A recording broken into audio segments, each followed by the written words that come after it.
O mercado de seguros lá na criação da Porto é muito antes do tempo que eu era agente, porque a Porto Seguro foi criada em 1945 e eu nasci em 46, portanto, naquela época eu não tinha não sabia que eu ia entrar nesse ramo.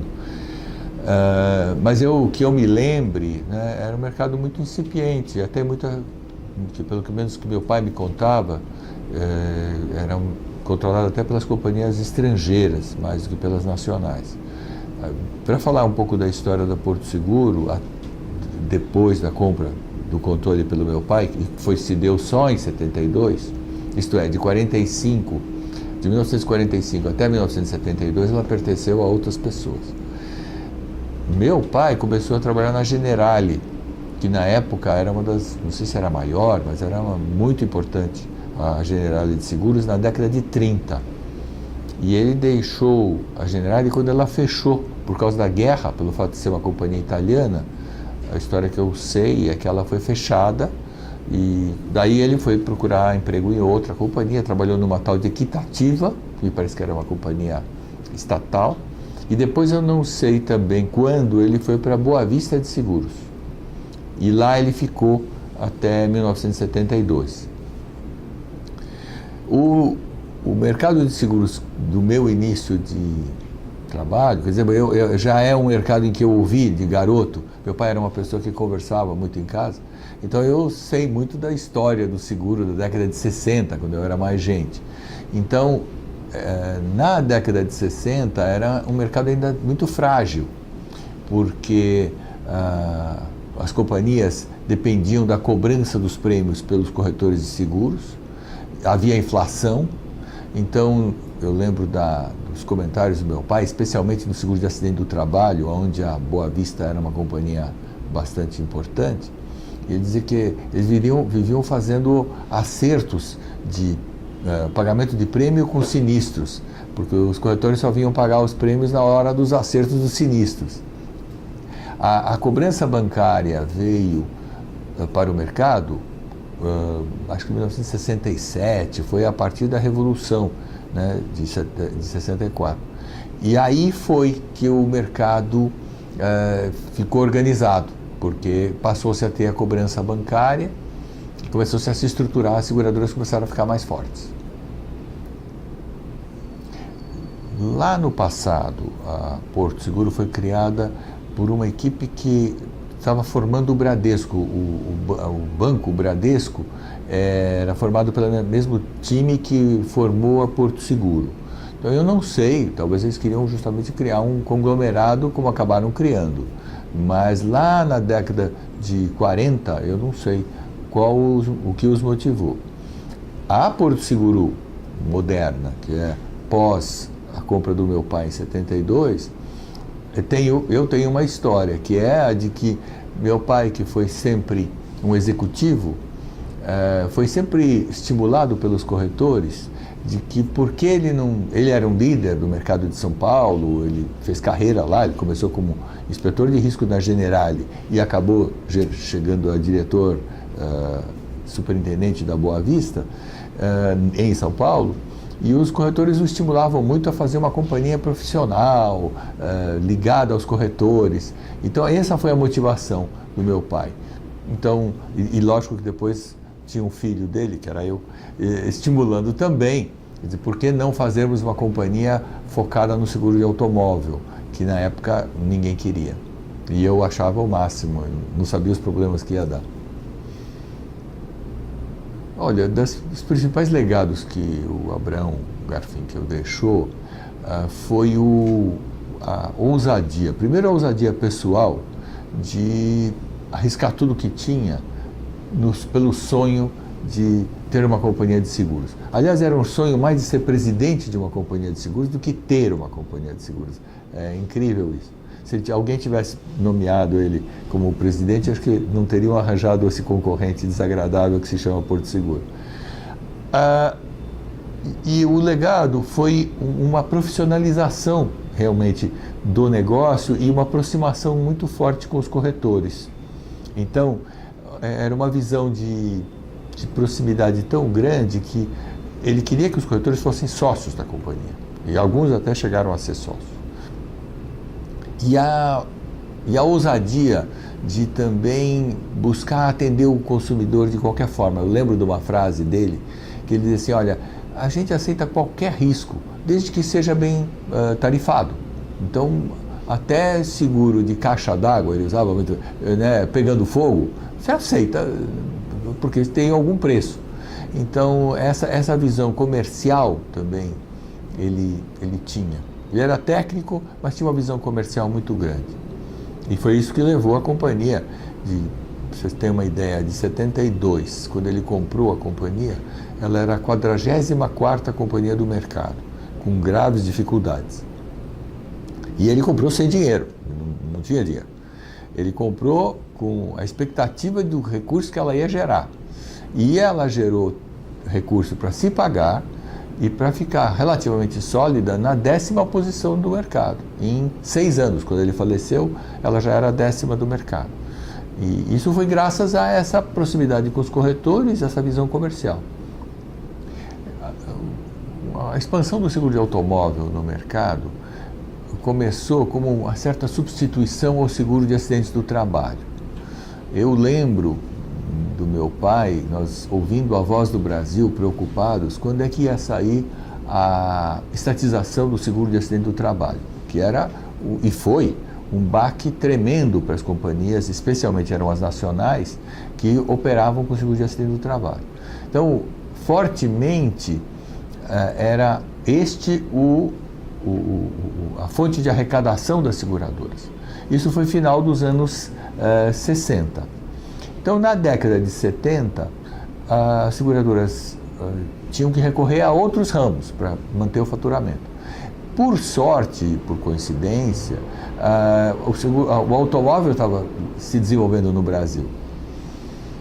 Mas as seguradoras ainda viam o ramo automóvel como um ramo muito deficitário. E efetivamente era. Então, quando meu pai, ainda na Boa Vista, quer dizer, acho que o seguro de acidentes do trabalho acho que foi estatizado no final, 68, 69, deve ser por aí. Até 72, ele acho que criou uma carteira na Boa Vista de Seguros em São Paulo de seguro de automóvel. E que os corretores começaram a vender bem, porque o povo estava comprando seguro de automóvel. Estavam comprando automóvel e, portanto, seguro. E aí, quando ele veio, por motivos de que não estava satisfeito onde ele estava, né? A Boa Vista tinha sido comprada pela Atlântica, virou o Grupo Atlântica Boa Vista. Logo em seguida, fizeram um acordo com o Bradesco. E aí ele foi perdendo autonomia, ele sentiu uma perda de autonomia, porque enquanto era Boa Vista, ele era o dono do estado de São Paulo, porque tinha a confiança do Roberto Boa Vista, então dono da Boa Vista. Quando o Roberto vendeu a companhia, lógico, novas pessoas não conheciam meu pai do jeito como ele confiava.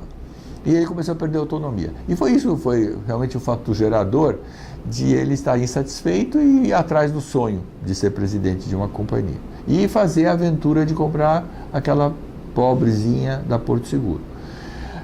E o que os corretores tinham para nos dar de produção, e aí eu digo já nos dar, porque 20 dias depois que ele comprou, eu fui trabalhar com ele, foi que era a carteira de automóvel. Os ramos nobres, digamos, que era na época incêndio, lucros cessantes, transportes, eles ainda não davam para Porto Seguro. E isso foi um azar na época, mas que acabou virando uma sorte, porque a carteira de automóvel, lá para o final dos anos 80, isto é, mais de 15 anos depois, ela virou uma carteira muito boa, muito rentável, que foi o que nos alavancou e fez a companhia forte. Então, na década de 70, pensando bem o que serviu para a companhia crescer, foi realmente o fato de se associar o momento em que nós éramos uma companhia que dependia dos corretores, que os corretores tinham o seguro de automóvel para nos dar e nós aceitávamos. Hoje o seguro de automóvel ainda é uma carteira muito relevante, porque todo mundo sente, especialmente devido à violência crescente nas cidades, né? O problema do roubo. Eu acho que o problema da colisão, ele está diminuindo, porque devido às normas mais rígidas de trânsito, a melhoria da cultura dos motoristas, então a colisão tende a diminuir. Mas o roubo está aí. E é um problema grave para as pessoas. Perder o carro, que é um patrimônio muito grande. Então, o seguro de automóvel tem um futuro ainda grande pela frente, só que a gente vê cada vez o automóvel, que na década de 70, né, ou até agora, mas ele tem começado a virar um vilão na sociedade, né? Ele é o que congestiona, o que polui, o que causa acidente. Então, e a sociedade precisa se mover de outras maneiras. O transporte individual vai ter que ser mudado, e hoje eu vivo em São Paulo e a gente sente a tentativa da prefeitura de estimular os corredores de ônibus, as ciclovias, etc. Então, o automóvel acho que tende a ter um uso mais restrito no futuro.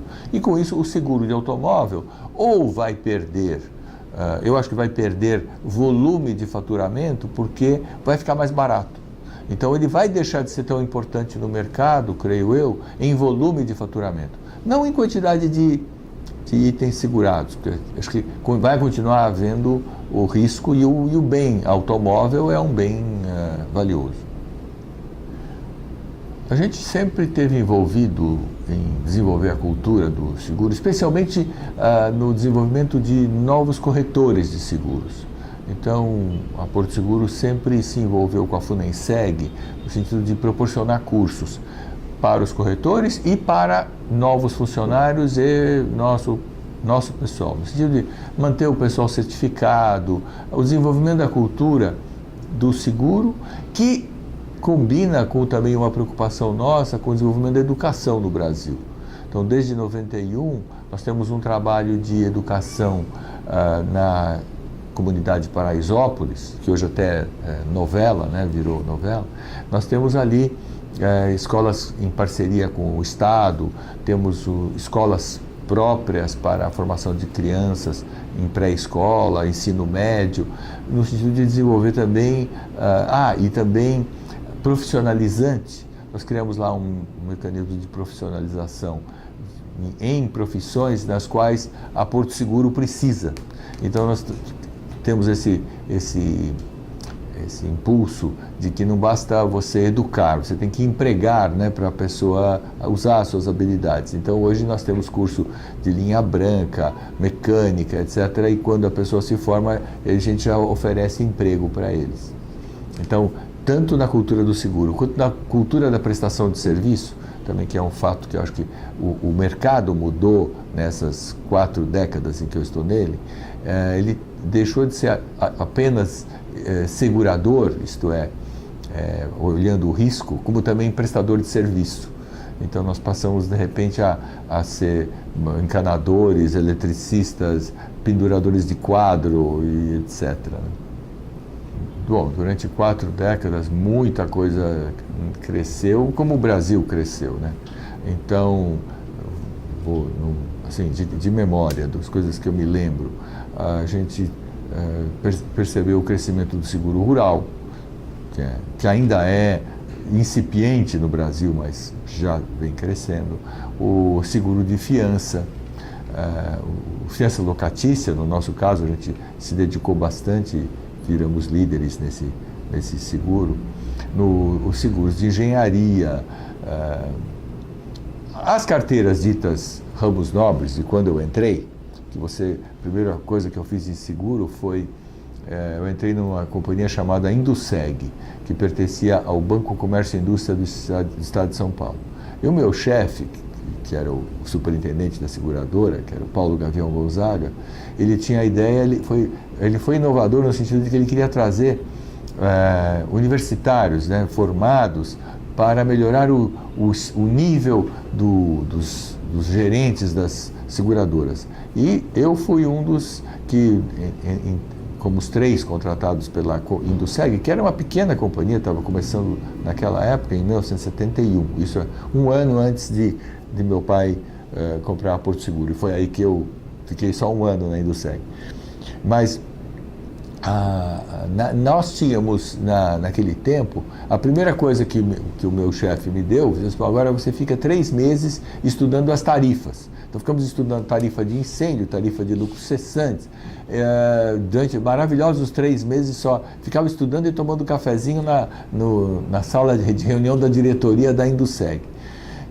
Hoje isso não existe mais, porque os produtos mudaram muito e o ramo incêndio perdeu muito prêmio e nem por isso deixou de ter altas comissões e nem por isso deixou de ser rentável. Mas deixou de ser aquela unanimidade do mercado. Então surgiram outros ramos e as seguradoras tiveram que ir para isso, também transformando esses ramos ditos nobres, como os ramos elementares liderados pelo incêndio, em pacotes muito mais simplificados, muito mais fáceis de vender para o consumidor, para o corretor. Então o mercado ficou mais competitivo, mas muito mais aberto. E mais recentemente agora com a dinâmica do mercado livre em resseguro, que isso é história recente, outros seguradores têm muito mais habilidade para falar sobre isso, mais informação para falar sobre resseguro, porque a Porto Seguro é uma companhia que nós atendemos muito mais riscos médios e pequenos, então não temos tanta oferta de resseguro para fora, mas as companhias hoje têm uma possibilidade de contratar resseguro muito mais livremente e é um mercado mais competitivo. Pensando um pouco na minha história enquanto seguros, eu tenho que voltar lá para trás. Quando eu me formei engenheiro, eu fui trabalhar em engenharia civil, mas de repente eu percebi que não gostava daquilo e queria trabalhar de terno e gravata. O meu sonho era pegar uma ponte aérea, como meu pai pegava para vir para o Rio, porque a sede da Boa Vista era no Rio. Eu achava aquilo o máximo, né? Então, acabei procurando emprego, e não só em seguros, mas fui tentar em auditoria também, e acabei conseguindo entrar numa seguradora. E, bom, daí surgiu meu pai acabou influenciado talvez por mim, bastante, pela minha mãe e por os sonhos dele mesmo, aí surgiu a Porto Seguro. Bom, meu pai disse que um dia, disse assim, você será grande se a companhia for grande. E, de fato, eu, de repente, lá para a década... Meu pai faleceu meio prematuramente, em 78, e lá na década de 80, de repente, me deparei que eu estava sentado frente a frente com o presidente da Sul América, presidente do Bradesco, presidente da Itaú. E eu disse, poxa, como é que aconteceu isso? Então, foi, de fato, graças a uma presença comercial que essa pequena seguradora começou a ter no mercado. E ela virou média e depois ela virou grande. Pelo fato da companhia ser grande, então é aquela frase do meu pai, né? Eu acabei começando a participar. Primeiro, inicialmente, até eu tenho que foi um bonito gesto do pessoal de São Paulo, que quando meu pai faleceu, naquela ocasião, ele era diretor tesoureiro do Sindicato das Empresas de Seguros de São Paulo. E aí, por muita gentileza, em homenagem a ele, me convidaram para assumir a mesma posição que ele tinha no sindicato. Bom, aí eu já comecei a entrar no setor, não conhecia ninguém, achava aqueles homens lá, aqueles senhores, né, na mesa, eu não tinha coragem de abrir a boca, né, estou no meu nível de incompetência máxima aqui. Mas comecei a participar, e tinha que representar a companhia, porque a companhia, minha mãe era a presidente, mas enfim, a pessoa mais diretamente executiva era eu. Então comecei a participar. Na ocasião começou a surgir o movimento das companhias independentes, que eram as companhias que não eram ligadas a banco, e eu acabei ficando meio líder desse grupo. E lá para os idos de 85, eu acabei sendo um dos indicados como membro das companhias independentes ao Conselho Nacional de Seguros, que naquela época o Conselho Nacional de Seguros tinha membros da iniciativa privada. Então eles indicaram, naquela época, inclusive o Jorge Hilário Gouveia Vieira era o presidente do conselho, ele era presidente do IRB, e ele tinha 2 membros das seguradoras de banco, um efetivo e um suplente, e 2 membros das seguradoras independentes, que era eu e o Cláudio Afife, como efetivo e suplente. Então foi um privilégio, eu fiquei lá acho que 2 mandatos. Foi um privilégio ter participado do Conselho Nacional de Seguros. E aí, depois eu acabei presidente do Sindicato das Empresas de Seguros de São Paulo, e depois comecei a participar da FENASEG, e fui das pessoas que fez força para se criar uma confederação, que é hoje o que nós temos, a CNSEG, e fui também, quando se criou a confederação, eu achei que foi uma ideia no sentido de focar, né, uma confederação nacional. Isso foi também uma mudança importante no mercado. Quando a gente constatou que o mercado não deveria ser mais tão regionalizado. A regionalização e a força dos sindicatos locais, ela se justificava até os anos 80, porque o seguro incêndio, que era o líder, ele era muito dependente de inspeções locais e análise de riscos locais. Quando o incêndio perde a força, viram pacotes nacionais. O seguro de automóvel é uma carteira também vendida nacionalmente. Os interesses começaram a ser mais nacionais do que regionais.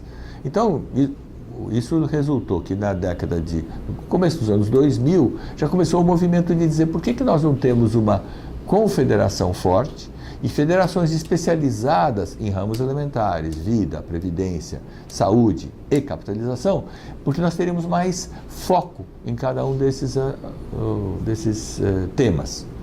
E com isso, portanto, uma direção mais importante. Então, hoje nós temos 4 presidentes de federações. E na primeira gestão da Federação Nacional de Seguros Gerais, que é a FENSEG, eu fui o presidente, por 2 mandatos. Então, acho que com isso venho participando. E depois que eu saí da presidência da FENSEG, eu passei a vice-presidente da Confederação, embaixo do Rossi. E aí um tema que eu também resultou, que foi uma luta que começou lá em 1985, um sonho. Vou dizer que é um sonho que eu tive junto com um companheiro, que até é amigo meu até hoje, que é o Dario Guarita, que era presidente da Finasa Seguros, e nós dois defendemos a ideia de termos uma autorregulação e um código de ética do mercado. Nós fomos os primeiros a trazer uma proposta de código de autorregulação que resultou, 20 e tantos anos depois, no Conselho de Ética, que existe até hoje e que eu também me deram a honra de ser o primeiro presidente, porque eu venho defendendo essa ideia e até hoje eu ainda brigo pelo conceito da pureza, do conceito da autorregulação no mercado.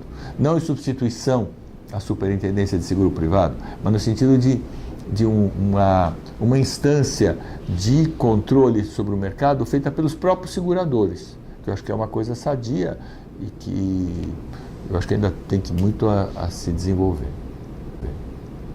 Quando houve o plano Collor, todas as reservas, todo o dinheiro do brasileiro ficou congelado na moeda antiga, né? E começou a circular uma moeda nova, que eu acho que era o Cruzado Novo, assim. E as seguradoras ficaram desesperadas, nós ficamos desesperados. Como é que nós vamos pagar as indenizações e as contas e os salários, né? Isso é começo de ano, isso era março, né? E aí fomos numa comissão falar com a ministra recém-empossada, né? E todo mundo ficou muito impressionado. Quem nos levou lá foi o Guilherme Afif, da Indiana na época, né?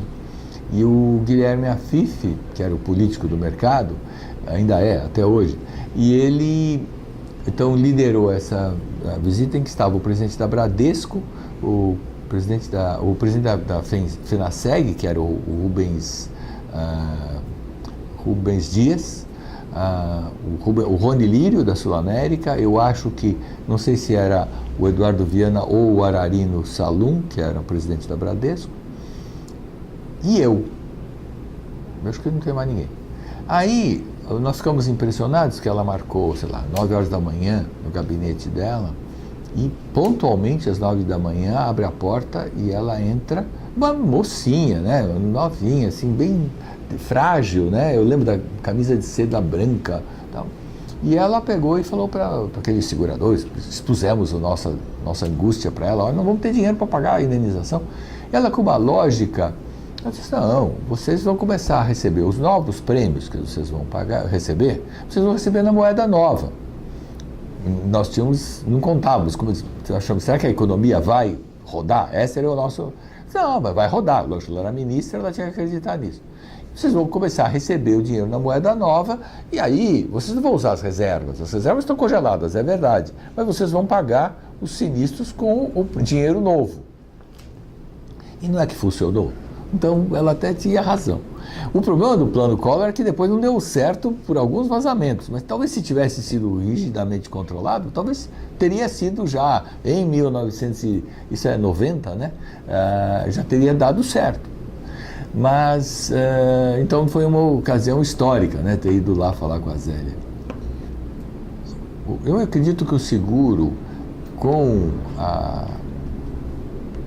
o apoio que ele dá para as pessoas e para as empresas e com os investimentos que ele pode fazer devido à arrecadação de prêmios que se convertem em reservas de longo prazo, desde o começo, né, na década de 70, quando eu entrei em seguro, eu aprendi que nós éramos e continuamos sendo um baluarte de estabilidade econômica, né? Por quê? Porque o governo pode fazer política econômica sabendo que as seguradoras têm reservas estáveis que podem fomentar o desenvolvimento. Então, nós tínhamos mais liberdade de investimentos, tinham reservas menos líquidas naquele tempo, porque se fomentava muito, se pensava muito no desenvolvimento nacional. Depois é que as regras de solvência levaram as reservas a serem mais líquidas. O que aí é um tema discutível, que não é para um depoimento histórico, mas é para uma discussão de pensamento futuro, se isso é tão bom para o futuro do país, porque no fundo você investe no mercado financeiro para ter liquidez, e o mercado financeiro é que se responsabiliza pelo desenvolvimento nacional. Quer dizer, eles teriam que investir em investimentos de longo prazo.